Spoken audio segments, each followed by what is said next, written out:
ভারতের বিরুদ্ধে ম্যাচের জন্য আক্রমণ ভাগের লেফট উইংয়ে বেশ কয়েকটি অপশন রয়েছে হেড কোচ হাবিয়ার কাবরেরার কাছে। ইব্রাহিম, শাহরিয়ার রিমন, ফাহিম নাকি ফাহমিদুল ইসলাম, কে খেলবেন এই পজিশনে? গত বছর প্রায় সবগুলো ম্যাচেই এই পজিশনে খেলেছেন বসুন্ধরা কিংসের ফরওয়ার্ড ফয়সাল আহমেদ ফাহিম। তবে সন্তোষজনক পারফরমেন্স করতে ব্যর্থ হয়েছেন এই ফুটবলার। গত বছর ৮ ম্যাচ খেলে কোনো গোল বা অ্যাসিস্ট করতে পারেননি তিনি। এছাড়া এই মৌসুমে লিগে ৫ গোল এবং ২ অ্যাসিস্ট পেলেও তার গোল মিসের সংখ্যা ও ভুল পাসের সংখ্যাটাই বেশি। গোল ও অ্যাসিস্টগুলো তিনি পেয়েছেন দুর্বল ফকিরাপুল এবং চট্টগ্রাম আবাহনীর বিরুদ্ধে। ফয়সাল আহমেদ ফাহিমের দুর্দান্ত গতি রয়েছে, তবে ফাইনাল থার্ডে গিয়ে কেন যেন ঠিকভাবে তিনি বল ক্রস করতে পারেন না।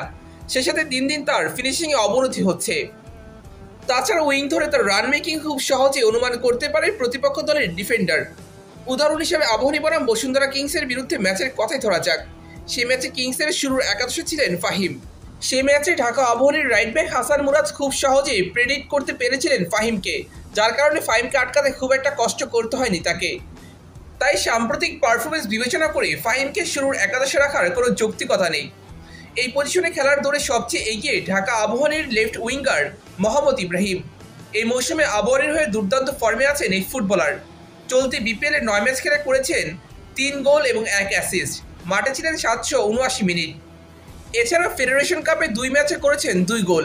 তারপর একমাত্র গোলে ফেডারেশন কাপে ঢাকা মোহামেডানকে হারিয়েছে ঢাকা আবাহনী। প্রথম লেগে বিদেশিবিহীন ঢাকা আবাহনীর আক্রমণ ভাগের মূল ভরসা ছিলেন তিনি। এছাড়া মোহাম্মদ ইব্রাহিম জাতীয় দলের অভিজ্ঞ ফুটবলার। এখন পর্যন্ত জাতীয় দলের হয়ে ৪০টির অধিক ম্যাচ খেলেছেন তিনি, করেছেন ৪টি গোল। শ্রীলঙ্কা, সিশেলস, তুর্কমেনিস্তান এবং মালয়েশিয়ার বিরুদ্ধে গোল আছে তার। গত এশিয়ান কাপ বাছাই পর্বে টানা ২ ম্যাচে ২ গোল করেছিলেন এই ফুটবলার। এছাড়া ২০১৯ সালে ভারতের বিরুদ্ধে ম্যাচও তিনি অনবদ্য ছিলেন। সেই ম্যাচে বাংলাদেশের আক্রমণের সূচনা হয়েছিল তার মাধ্যমে। প্রথম মিনিটে ডিবক্সে তাকে ফাউল করে ভারতীয় ডিফেন্ডার, তবে সেখানে পেনাল্টি দেয়নি রেফারি। এছাড়া তার আরেকটি শট ফিরে আসে বার পোস্টে লেগে। মোহাম্মদ ইব্রাহিম অফেন্সিভের পাশাপাশি ডিফেন্সেও বেশ ভালো দক্ষ।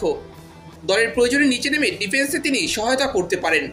জাতীয় দলের হয়ে ওমানের বিরুদ্ধে গোল লাইন ক্লিয়ারেন্স রয়েছে তার। সব দিক থেকে বিবেচনা করলে ভারতের বিরুদ্ধে শুরুর একাদশে থাকার সব ধরনের যোগ্যতা তার রয়েছে। এছাড়া ঢাকা আবাহনীর আরেক ফরওয়ার্ড শাহরিয়ার ইমনও ভালো অপশন হতে পারেন লেফট উইং পজিশনে।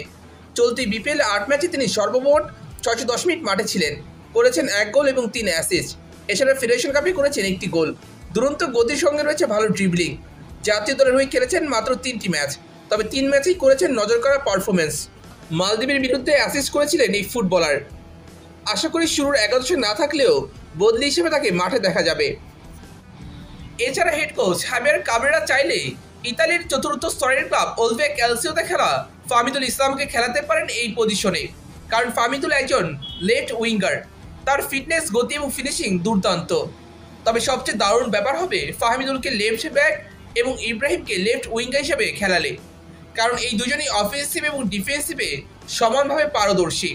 তাছাড়া হেড কোচ হাবিয়ার কাবরেরা ফাহমিদুলকে ডিফেন্ডার হিসেবেই দলে যুক্ত করেছেন। আপনার কি মনে হয় কার খেলা উচিত এই পজিশনে? অবশ্যই কমেন্ট করে জানাতে ভুলবেন না।